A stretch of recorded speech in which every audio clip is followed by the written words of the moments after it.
Thanks to Jersey Sports Zone, and Volpe makes almost the identical play. At home, they call me Big Al, and I hit dingers. Remember that young man, Big Al? The Minnesota Lynx select Diamond Miller. Video courtesy of Jersey Sports Zone. It's an incredible goal, so that's a nice one. It's deserved the number one. You got my food. Number 2, New Jersey high school football. Here on Jersey Sports Zone. This is the Beyond the Score podcast presented by RWJ Barnabas Health. Let's be healthy together. I'm Rich Krampanis. Thanks so much for taking the time to join us to talk a little New Jersey high school sports. We've got another great show on tap this week. James Mooney joins us a little bit later. He gives us the rundown where we'll take you around the state. We'll talk about Chris Gotterup's big win at the Sony Open, PGA Tour, $1.6 million.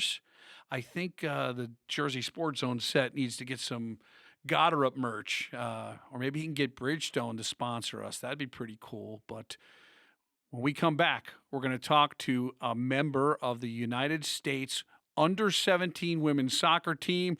She is from Rumson-Fair High School, Jordyn Sullivan. It's a great conversation where we get a glimpse of what it's like for a young lady to put on that Team USA jersey. A great conversation ahead with Jordyn Sullivan. We'll be right back. On the ice, you train to avoid getting checked.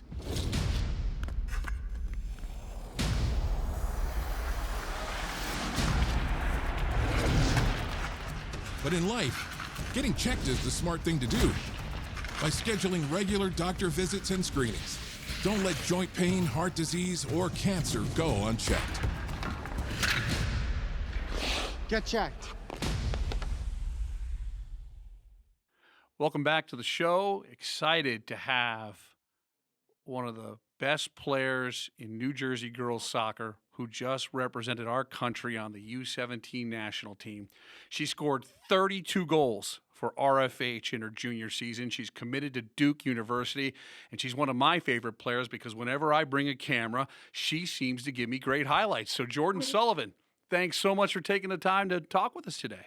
I know, I'm really excited to be here and share kind of what my experience was with the national team. And yeah, that's about it. Fantastic. So what's it like when you get that call that you're going to spend a little time overseas? If you need any help getting caught up in your homework at RFH, I know a few people over there. I can speed up the process. But what's that like? And what was the time commitment being away from school? And it was for a very good reason, obviously. Yeah, I mean, so getting called into a camp has been my goal for such a long amount of time. I mean, every time like I step onto the field, like I think every girl kind of works for that ultimate goal of being called to a national team. So being called in was surreal. I found out a day or two before Christmas time, so it was kind of like a really, really, really good present, and it was so exciting. And the experience was just honestly like one of the best ever. It was amazing players, amazing competition, amazing coaching, and it was just like such a great experience. I can't really even put it into words. And then school it's been tough to make up. I mean, I missed 8 school days. So it's been tough. It's not terrible. It's not terrible. But yeah, I've been kind of just catching up a lot over this past 3 days. So you played 2 friendlies and then you were part of the team. So tell us about the friendlies. Who did you play against and what that experience was like? Our first friendly was against Germany, and they were our better game. It was just super cool. Like, you walk in and there's national anthems. There's so many languages. The refs don't even speak our languages. So it's kind of just like really, really cool to see just play against them. And I mean, the soccer is phenomenal. Like, the European style is so much more like 1-2 touching. So it's just different from American. So it's so cool to compete against like different countries while representing the crest. And yeah. And then our second game was against Denmark. We beat them 3-0. So it was a good showing for us. And it was just a nice like USA win. When you put that jersey on, that's got to be a moment because, look, I love the RFH purple, but you're representing our country. That's got to be a heavy moment for you. Can you tell me what that was like? And do you get to keep the jersey? I hope that's hanging up in the house somewhere. You actually don't get to keep the jersey, which is a buzz. Oh. I know. You can keep they give you a few stuff that you can keep in they give you, like, souvenirs, so, like, we have, like, a German, like, flag thing that the German gives us, and we have all our, like, US stuff, so I do have some stuff in the house. But I think to answer your question, putting on that jersey, it's like it's a feeling I can't really even, like, put into words. It was the most surreal thing I've ever done. I was, like, warming up in the field, and I was kinda just telling myself to go back to my roots and kinda just be like, "Okay, you're at home, you're warming up for a game, like, you've done this 1,000 times." But it was just not the same, and, like, playing for your country and playing for something so much bigger than you and playing for other girls, other countries, and against them, it's just such a great feeling, and it's just, like, you just wanna, like, make everyone proud around you too. You also got to play with two other Jersey girls, Gianna Hunt Yeah. from Northern Burlington, Amari Manning from Immaculata. We all know Mhm. that the U.S. national program has had great success with Jersey. Yeah. Carly Lloyd, Christy Rampone, and many others. What is it like for you knowing that history and representing if U.S. women's soccer always has some Jersey flavor and you continuing that tradition? Yeah, I was kinda so the Gianna Hamp is one of my best friends. She's on my club team, and Amari Manning, I'm also super close with her, just playing against her for so many years. And we were kinda joking because we kinda say it's the Jersey girl grit, and we think there's just such a grit and, like, tenacity from New Jersey, and we like to carry that and show that in our play. So I think that through high school, through club, through even this the USA team, I think that Jersey gets so far because of our grit and how we're just wired. I think we're just really hard workers.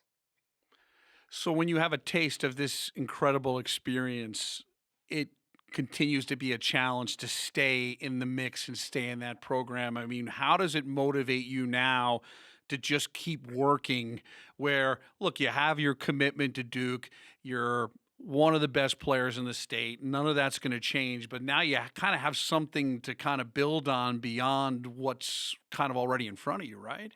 Yeah, I think it's just that knowing now that I'm like that I am capable of that. I think it's really just pushing to get called to the next camp and the next camp and the next camp.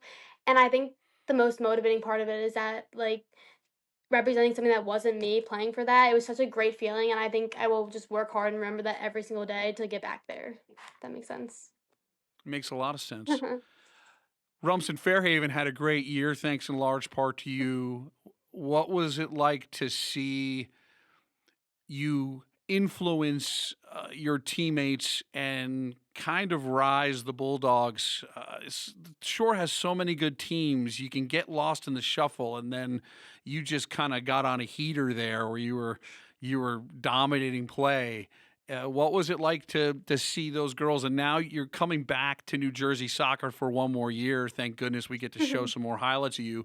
But what is it going to be like knowing? Okay, it's a little different now. You've Yeah. got that USA street cred now. Yeah. I don't think much is gonna change, honestly. I think that this year, this team in high school was really new, and we kind of didn't know where we stood going into it. And I left the team, and some of those girls are like my best friends today. Like, not that I don't like, I just going into it, we were super new. It was kind of like a melting pot of a lot of girls, and I think that just I think I was a leader in a lot of ways. I think that I did like have a lot of like say and pull, but I think that most of it was like on the backbone of a great team. I think that everyone was playing for each other.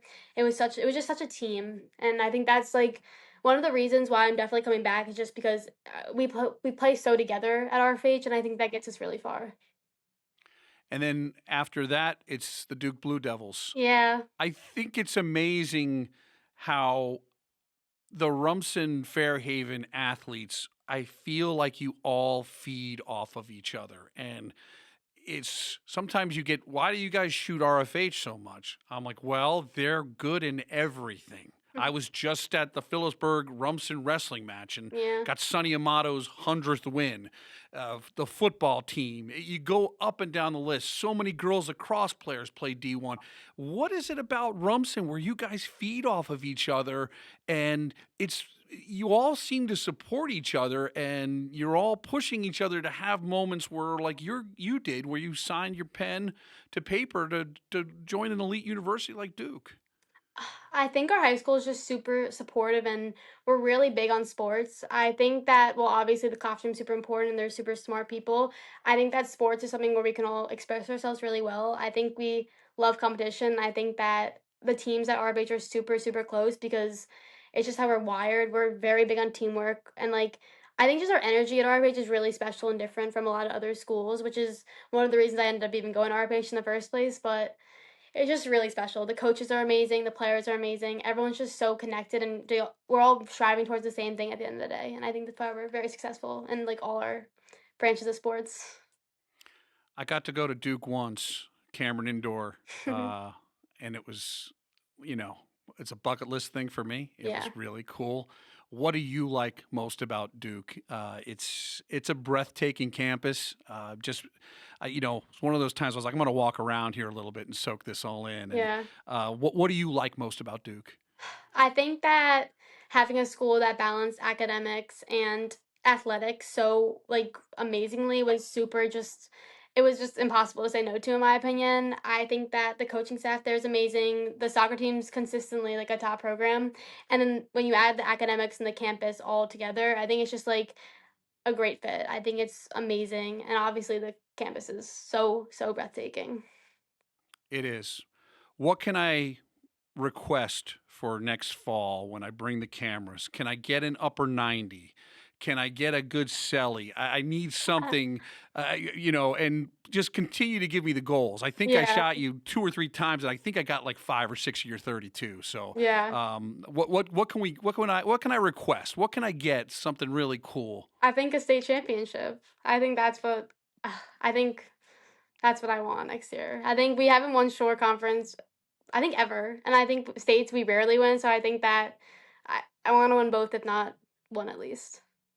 That is such an awesome answer. Good stuff. Yeah. Jordyn Sullivan, 32 goals last year, U17, USA. Thank you so much for taking the time. Thank you for representing Rumson-Fair Haven so well. And I can't wait to see you this fall. Looking for some more highlights. Yeah, thank you. It's been fun.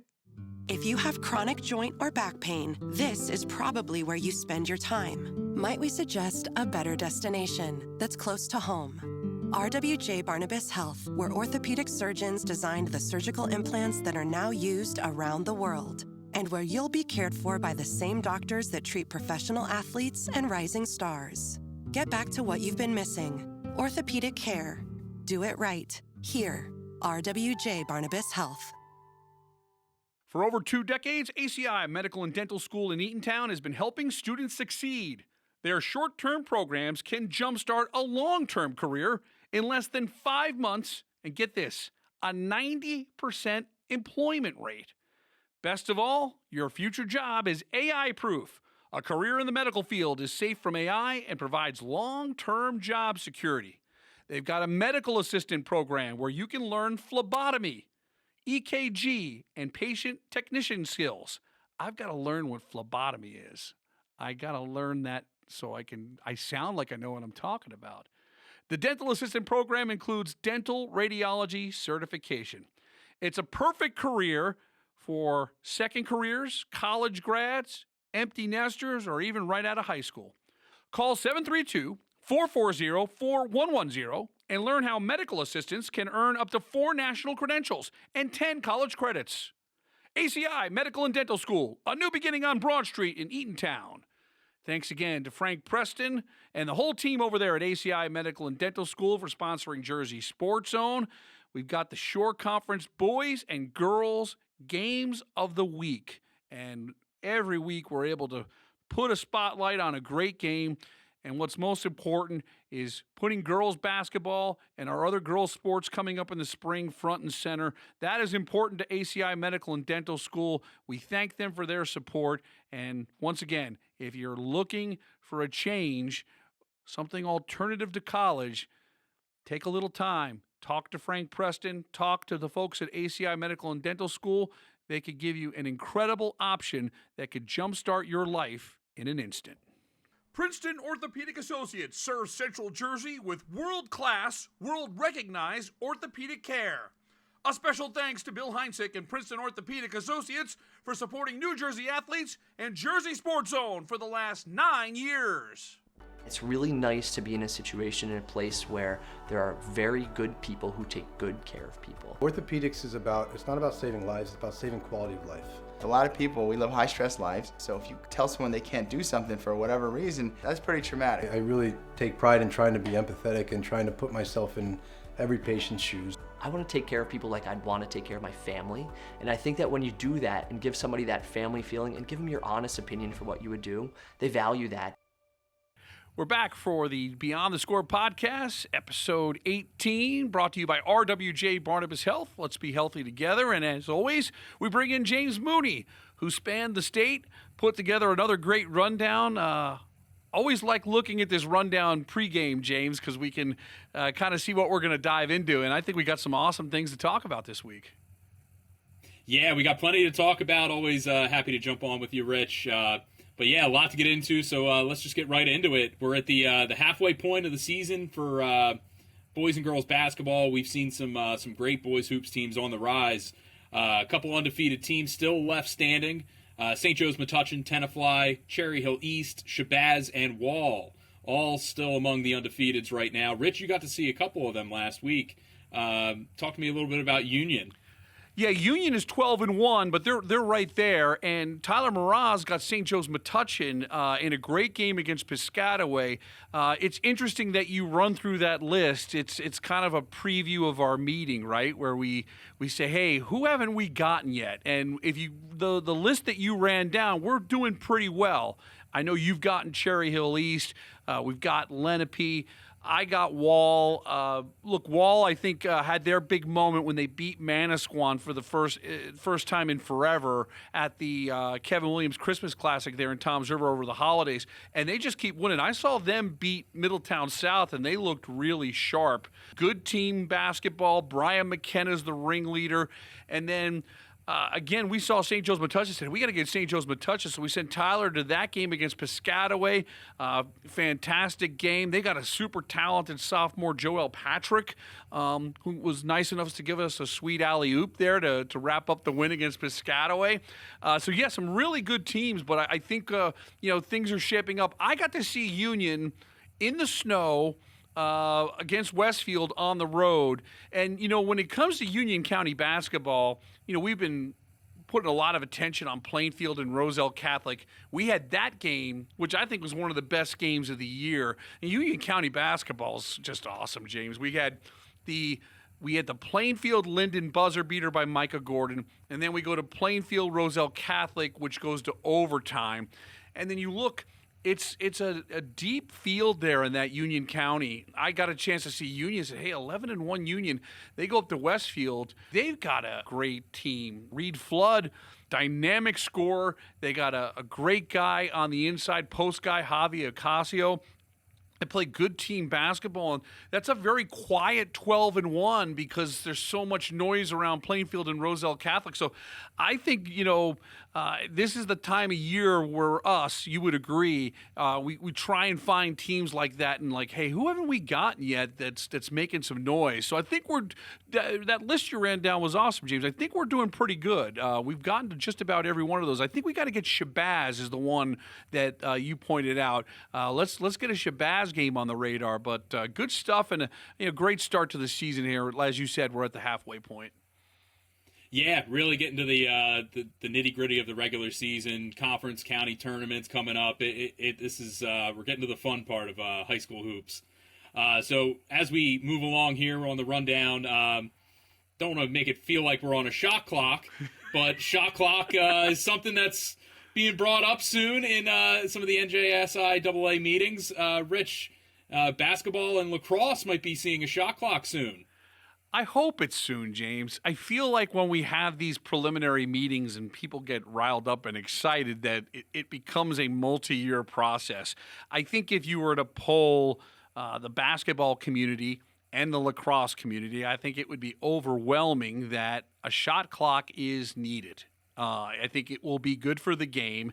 And you got to remember, there's a lot of kids, lacrosse and basketball, boys basketball, girls basketball, lacrosse, that are all going to play. There's a lot of kids who are going to the next level. And playing in a shot clock environment is going to help them in their development at the next level. You kind of have those moments still where close game and you get a team that is maybe reeling a little bit and it's a 1-point game and they pull out and they hold the ball for 2.5 minutes and kind of set up for the final shot. That would be eliminated. The great thing that's happened, too, is the Cursed Cup which is the Rogue TFC put on by the New Jersey lacrosse coaches, which is a tremendous event where we find out a true lacrosse state champion. They implemented the shot clock at the Curse Cup this year, and the response was overwhelmingly positive. I think the big thing when you look at this is also the economics of it. You got to, it's not just shot clocks at 20 gyms. It's at every single high school in New Jersey, and then finding somebody to operate it and getting all of that going. That, I think, is the challenge that's probably being presented here, but let's get the shot clock. I think this state deserves it, and it's just another thing where it's another elevation. This state has a great reputation for its athletes, and we need to give them the best scenario possible. So I am 1,000% for a shot clock. My only fear is that we're going to get excited about it, and it's going to be further down the road than we want it to be. Agreed. Yeah, it takes time to implement something as big as that. You're talking all kinds of logistical challenges too. We're facing a referee shortage around the state. Right. Who's going to man the clock? So I think there's a lot of conversations that are going to be had. But so you're hearing this on a Wednesday. That is, this meeting will be happening on Wednesday as well. So as we keep things moving along here, our top 10 plays back for the first time in 2026. Rich, pretty good batch of plays, huh? I was excited. I think we had some really fantastic plays. I think right out of the gate, you got to talk. Tyler Mraz got the 3-quarter shot from Rutgers Prep. Bryce Phillips. What a. Sometimes we have to debate about what the number one play is, and you see that come in on Saturday afternoon. You're like, okay, that's going to be number one. Our newest employee, Ryan Sudal, did a great job on Don Bosco, getting the overtime winner against St. Joe's Montvale. And then I thought your goal by Princeton Day, Kakmarski. Wow, that was a lot of weeks. That's the number one spot, and that's in at number 3. So when you start looking, I like to look at it when you're looking at 5 or 6, and you're like, wow, these are really good, and they're 5 or 6. We had a Duran Rippey, future glimpse of Duke Blue Devils stardom there at Petty, and that was like in the 4 or 5 hole. It was really cool. So we love doing the top 10. When you have the plays that we get, it's fun to put together, and it's just a great way for us to showcase the athletes, and it never disappoints, James. Never does. It really I'm always curious how you end up parsing things out, because it really gets tough when you're trying to figure out, is this 2, is this 3, is this 1? It's a fun thing to see, and I'm glad we're having it back. And the one thing we always joke about, this week, yours truly had 0 top 10s. And it wasn't for a lack of trying, but we kind of joke that the highlight gods sometimes smile upon us. I mean, there have been times that James have had 6 in the top 10, and then there's been times the next week where he's had 1. So we always kind of joke around about that internally, too. I think Tyler was the one that had maybe the most on the leaderboard. I know Ryan had 2, and you had a couple, and I think Tyler was the one who really carried the day. Sean Dugan getting Julius Avents 1,000 point on a dunk. That was our number 10 play, so it was good to have Sean Dugan in there as well. But I looked at that list and said, I got to get going here. I need to have a couple things bounce my way this week so I can get back on the top 10. But thanks again to the athletes. Whenever we go there, it's just an opportunity for us to showcase in a different way, and hopefully we'll be bringing back the top 10 every single week, and they'll be as solid as this edition. It's one thing to win 1 award, but it's another 46 things to win 46 awards. New Jersey's most comprehensive academic healthcare system. Learn more at rwjbh.org/US News. It's time for another Blast from the Past, brought to you by the Heldridge, New Brunswick's only 4-star hotel. Welcome to Blast from the Past, sponsored by the Heldridge. I'm Tyler Mraz. It was a homecoming for Rutgers Prep's Michaela Blakes and RBC's Justine Passat as Vanderbilt traveled to the Prudential Center on MLK Day and took down 7th-ranked Michigan.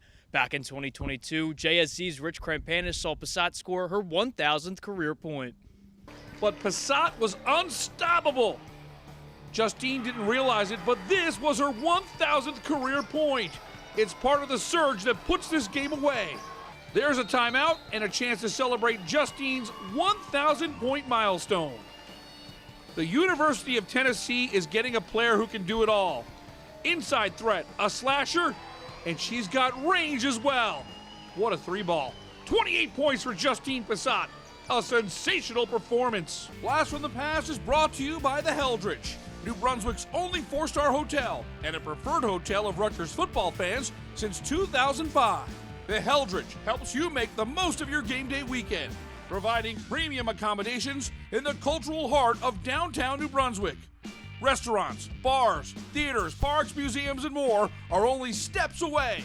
Whether you're traveling alone or with a large group, book your stay at the Heldridge and make the most of your game day weekend. Dream big, they say. We say dream bigger. Over 3 million square feet of bigger, so you can plunge deeper, play in the snow longer, wonder greater, pose with your friends sillier, shop with your family happier, make every meal tastier, and float higher than ever. Whatever your dream is, come live it big time at American Dream. All right, Rich, we were talking about our top 10 plays of the week. Let's go to our other top plays. One of the cooler things, in my opinion, one of the cooler things we do around here. You were with the Devils. Dawson Mercer got to check out our top 5 hockey goals of December. Rich, you were front and center for all of it. How cool of an experience was that to be there with an NHL player looking at some of these goals that we've shot and with the players that scored them? I think the coolest thing is, first of all, Dawson Mercer, if you're a hockey fan, he's a legit player. I think he's the 3rd leading scorer on the Devils. I think what's amazing is that Dawson Mercer has done this for the last 4 years.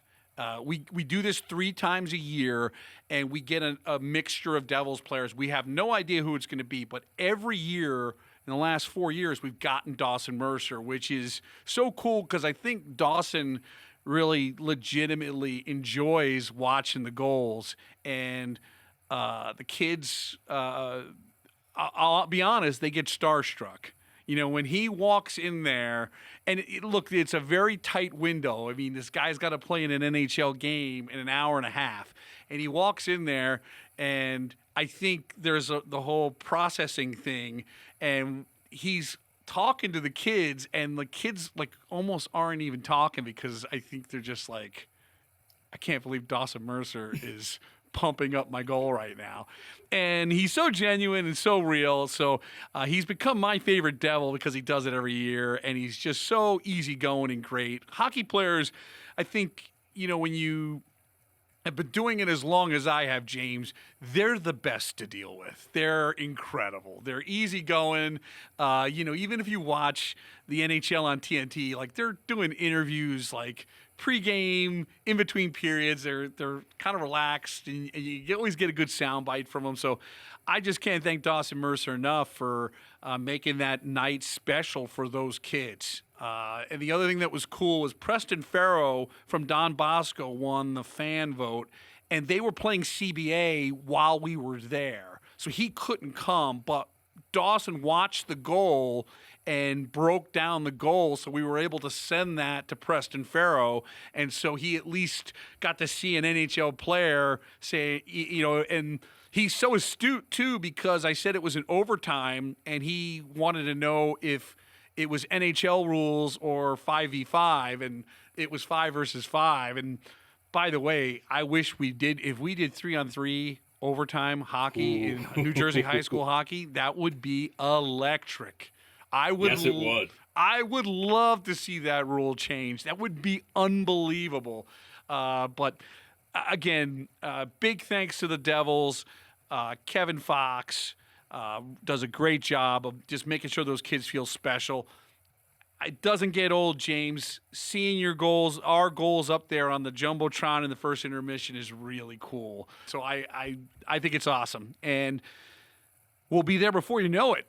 Because of the Olympics, our next Devils date is February 4th against the Islanders. So we've got a good batch of goals so far, but we're going to go on the call tomorrow, James. I'm going to say, hey, let's step on the gas. If we need to get 3 or 4 more really good ones so we have that solid base. And we got to end it a little earlier we can't end it on January 31st because of the turnaround. So we're gonna get another great group of goals. We've already got some good ones.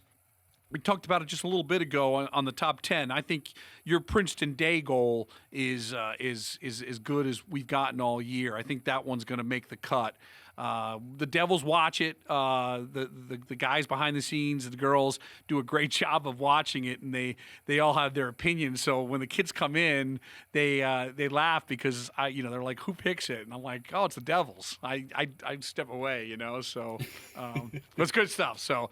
Thanks again to the Devils, first-class organization. They beat the Kraken that night 3-2 in overtime. I call it the Jersey Sports Zone good luck charm, so we'll see if we can bring them another win here on February 4th. Yeah, that would be awesome. That would be awesome. So as we shift gears here, we're going to dip into the wrestling world a little bit. A monumental matchup on Thursday night. Delbarton taking on Faith Christian, number 7 versus number 2 in the country. Rich, I'm sure you're going to be front and center for that. Break it down for me a little bit. Well, I was a little upset because I was all set. Every year I go to Escape the Rock, which is just over the border in Pennsylvania. It's one of the great events along the lines of Beast of the East and Ironman and Powerade. It's kind of like the last big individual during the season showcase, and it got snowed out. They reduced it from 2 days to 1 day, so I didn't get to go to Beast of the East. So I was like, wow. Paul Kenny from CBA, who was on the pod last week, he won there at Escape the Rock. A couple of Blair guys did as well, and Christian Alvarez from St. Joe's Montvale was the heavyweight champ in that truncated Escape the Rock. So I was a little upset, but then I was like, okay, wait, I got some big-time wrestling coming up on Thursday. Delbarton against Faith Christian. At one time, Faith Christian was number 1 in the country, and Delbarton was 5. The latest polls have them Faith Christian at number 2 in the country. I believe Buchanan in California jumped up to the number 1 spot, and then Delbarton is now 8th in the country. But this is one of those opportunities to have a special dual atmosphere, and every match and every point is going to be precious and count so much. And we're going to just see 2 of the very best in America in a dual format, and just watching how that plays out. Those matches that, hey, who's trailing 3-2 in the third, they get the late takedown, and that's a 6-point swing, and you start doing the math and figuring it all out. I think that's what we're going to see, and we're going to see it on the highest level. So we will be there front and center. Delbarton against Faith Christian. The following week will be Delbarton against Blair. I'll head up to Blair because that's another one. I think that's 3 against 8 in the country. So what a great precursor to what's about to come, which is the team championships for New Jersey wrestling, followed by the road to Atlantic City. I just shot today, and it's posted online, Phillipsburg getting a 32-31 win over Rumson-Fair. And those are the kind of matches we love to get because, Rumson goes up, Phillipsburg comes back, and then you get to the end and you start, doing the math. Is this going to come down to the last match? Phillipsburg's up by 1 with 2 matches to go. They get a big pin from Matt Velez, and they're up 7. They forfeit the last match.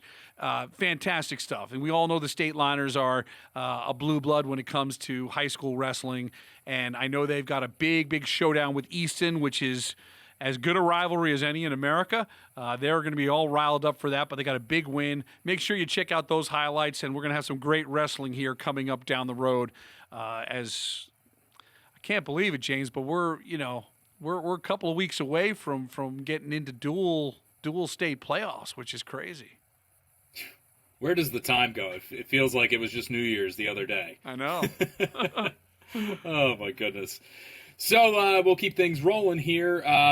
Next up, we've got Perfect Game released their top 100 juniors in college baseball. 3 Jersey guys in the top 10. AJ Gracia, Cam Fluke, Eric Becker, all making the cut.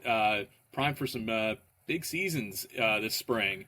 Rich, what can you tell us about AJ Gracia? I mean, you saw him a lot back in the day. I'll tell you, James, just think about this now. When you think about the Major League Baseball draft, it's the junior year is the year where everyone is kind of draft. That's the key draft. They do occasionally draft some college seniors, but the big moment for a college baseball player is after that junior year, are you going to get drafted? Let's put things into perspective here. Now, there will be high school players drafted, but there are 3 guys in the top 10 in the country that are from New Jersey. That is a formula for possible to probable first-round major league draft picks. And it would not surprise me at all if A.J. Gracia, Cam Flukie, and Eric Becker are first-round major league draft picks, all from New Jersey. You know, you think of Florida and Texas and California, all these states where, you know, kind of baseball hotbeds, like, well, it's too cold up here in, you know, Northeast. New Jersey baseball is unbelievable. And it's, by the way, it's not a secret.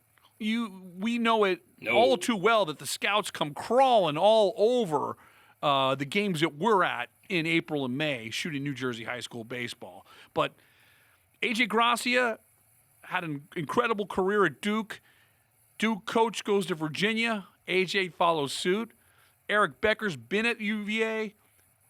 His brother just got drafted out of Seattle Mariners in the second round.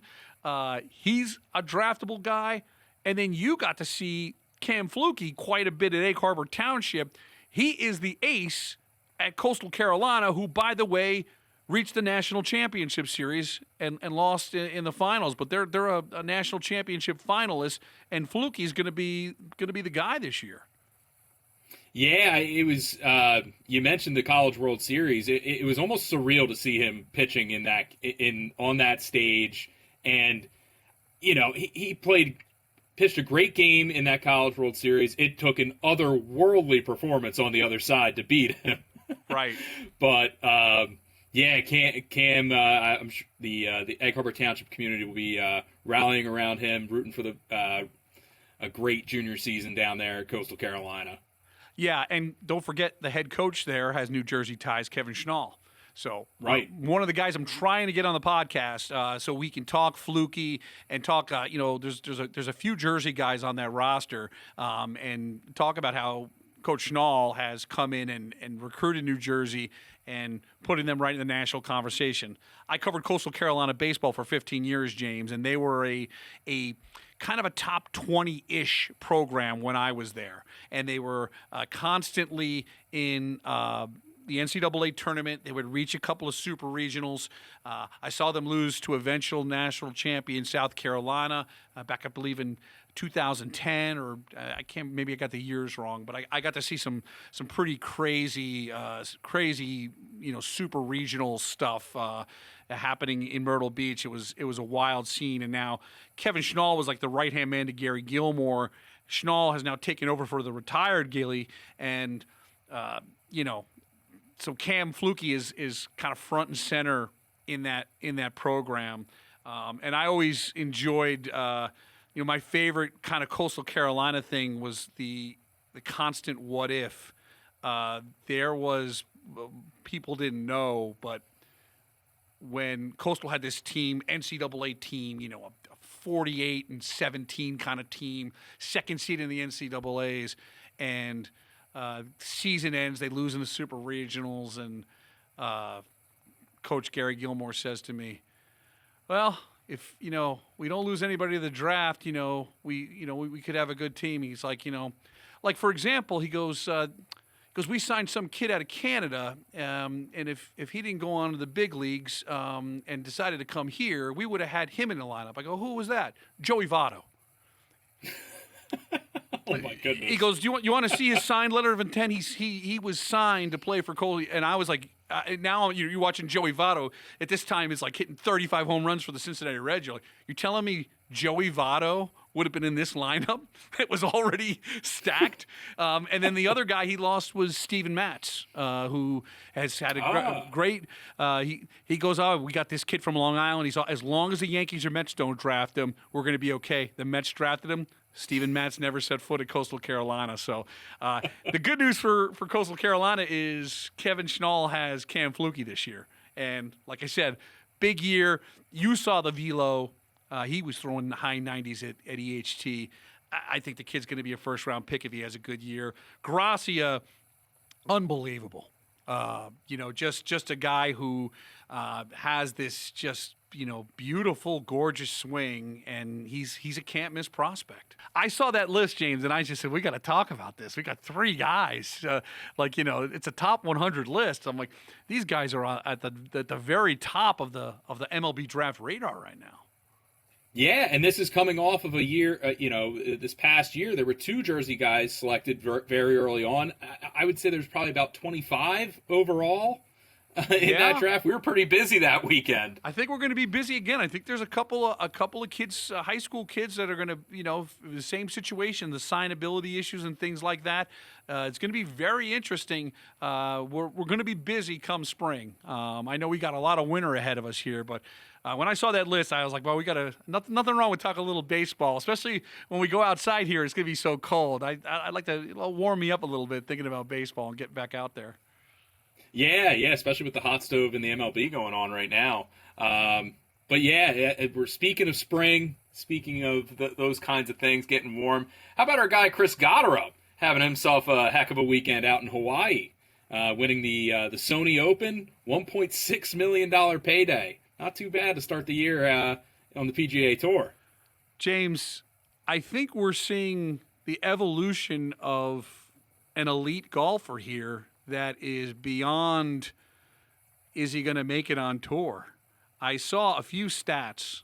Chris Gotterup, CBA graduate, 4 years at Rutgers, went to Oklahoma, won the Nicholas Award, then got on the Korn Ferry Tour for a year, which is basically AAA baseball, got his tour card. 2024, wins his first PGA Tour event in Myrtle Beach. 2025, he outduels Rory McIlroy at the Scottish Open to win his second PGA Tour event.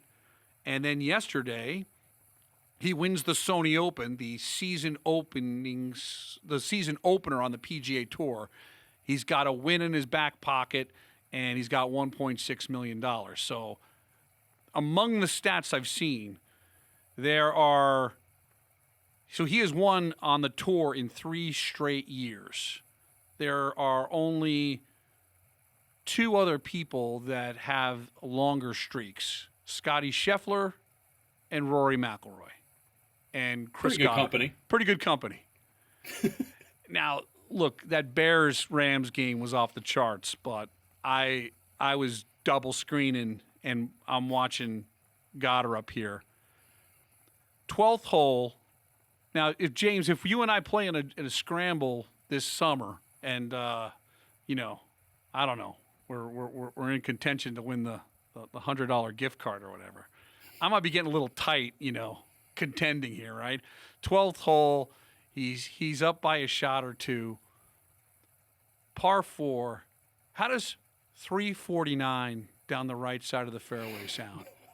He had 3 drives, James, on the back 9 on a Sunday, contending for a win on the PGA Tour over 335 yards.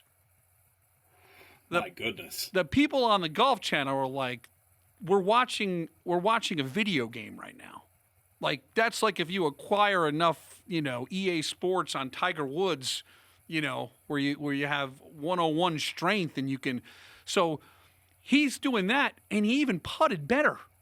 And so when he's dropping 20-foot bombs for birdies, when he gets on a heater, he is as good as any golfer in the world. Maybe with the exception of Scotty Scheffler, and that's it. I mean, when you beat Rory McIlroy head-to-head overseas, your street cred goes up. But it's an amazing story. It really is. And I joked on social media that it's our annual tradition. When he got his first top 5 at the John Deere, I got a chance to interview Chris at his home course, the Rumson Country Club. And I said, hey, can we, I go out and shoot a little bit of video of you, and maybe if I can get you, doing something good, I'll be good. She's like, yeah, sure. So we go out there, and one take, he first drive, 320 down the middle, then he hits it like within 5 feet, and then he makes a birdie. And so the whole time I got the camera a two or 3 feet away from him, and I'm like, this is going to get you ready for Sundays on the PGA Tour. That's what I'm saying to him.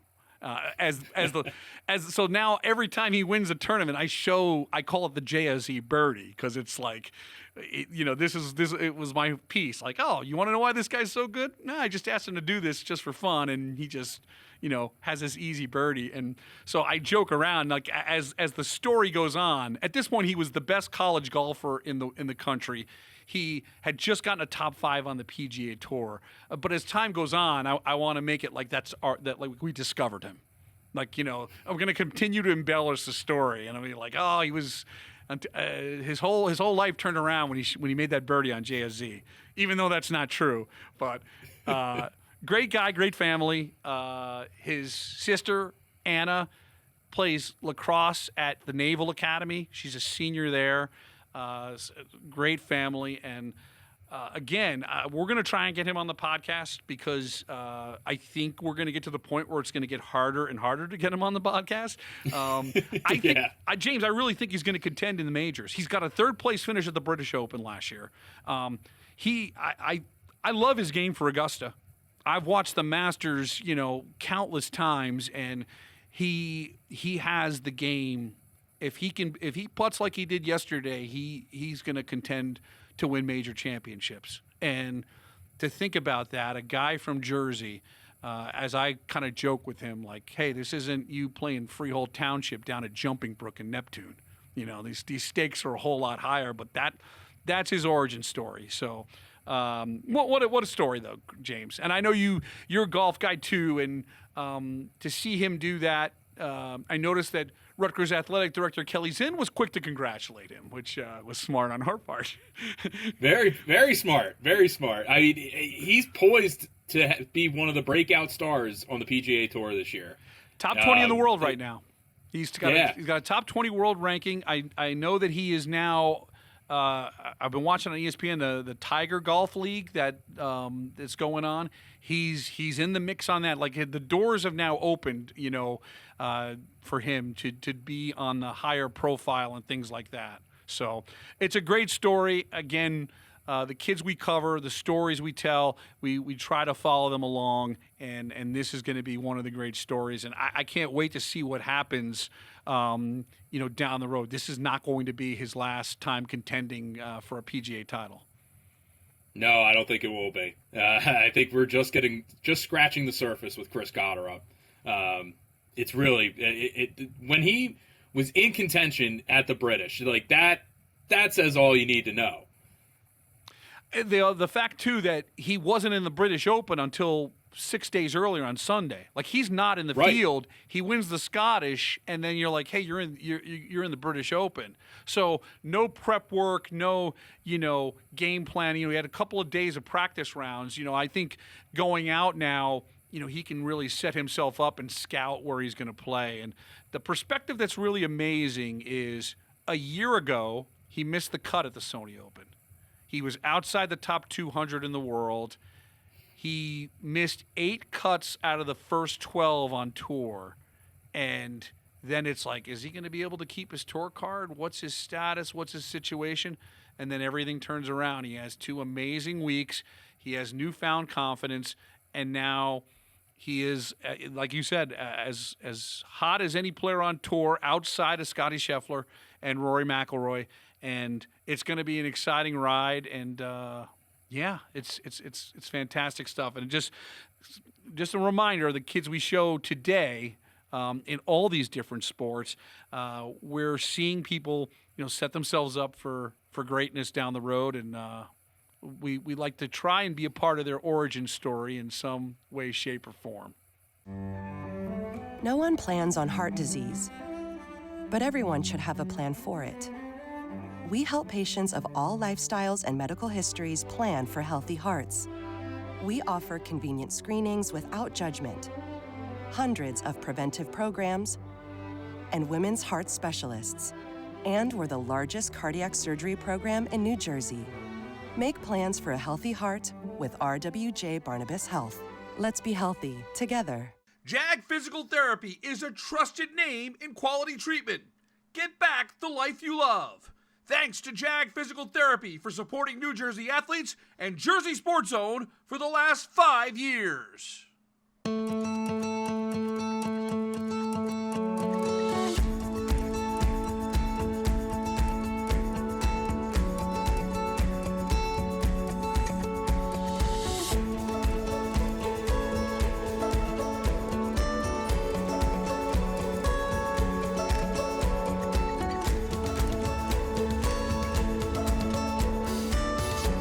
You're there for them. We're here for you. Get back the life you love. We head for home in this edition of the Beyond the Score podcast. James Mooney joins us once again. It's time for round 2 of the wheel, James. Ooh, best time of the week. So last week, we had Willingboro boys win. We've got Tyler shooting them the day this podcast drops, I believe. And we're going to have Tyler get the Willingboro game, half-court challenge afterwards if Willingboro wins. We've gotten a few more names added to the wheel. We appreciate everybody supporting. We're going to do our best to try and get to what we can get to, but whoever lands on this wheel, we will shoot your game down the road. Are you ready, James? I think so. Yeah, let's give it a spin. Where will it land? Where will we shoot a game? And the answer is... wow, it's a home game for me, James. Red Bank Regional boys basketball. Ah, the Bucks. The Bucks. That is something else. It almost landed on Nottingham, which would have been great for Tyler to get, but I will get to an RBR boys basketball game. And we've gotten the Bucks. We shoot the Buck Classic. They got a good team. So it'll be fun to watch them. I'll pick a good game. We'll get a chance to show RBR. And then we'll give them a half-court challenge if they win that game. And if they make that shot, I'll buy dinner for the Bucks. I could just go down to Gianni's Pizza, which is Chris Gotterup's favorite place, and I'll just, I'll just get a bunch of Gianni's and bring it over to RBR. I can hand deliver that dinner. That's easy. Yeah, that sounds like a pretty good plan. So there you have it. The wheel, once again, has given us another name. We do have girls basketball teams on here. Hopefully next week we could land on a girls basketball game, show a little love that way. But, James, thanks again for everything. And I know that we got another exciting week in New Jersey sports ahead of us. Yeah, we do. And it's always great to be able to talk New Jersey high school sports with you, Rich. He's James Mooney. I'm Rich Krampanis. Thanks so much for downloading and watching our Beyond the Score podcast, brought to you by RWJ Barnabas Health. You can get this podcast wherever you download podcasts. You can also watch it on our YouTube channel. And if you need even more assistance, just go to jerseysportszone.com. Click on the big blue thing that says watch the podcast, and there's like 10 different ways you can consume us and check us out. And we appreciate everyone that is supporting this podcast, listening, watching, giving us great feedback. And we will see you next week as episode 18 is now in the books. It's official. Jack Hughes has signed on the dotted line. Jack Hughes has just inked a new deal. He's on our team now, baby. He's locked in. Jack Hughes has signed with a new team. Because Jack knows if he wants to go unchecked on the ice, he needs to get checked by the pros off the ice. Get checked.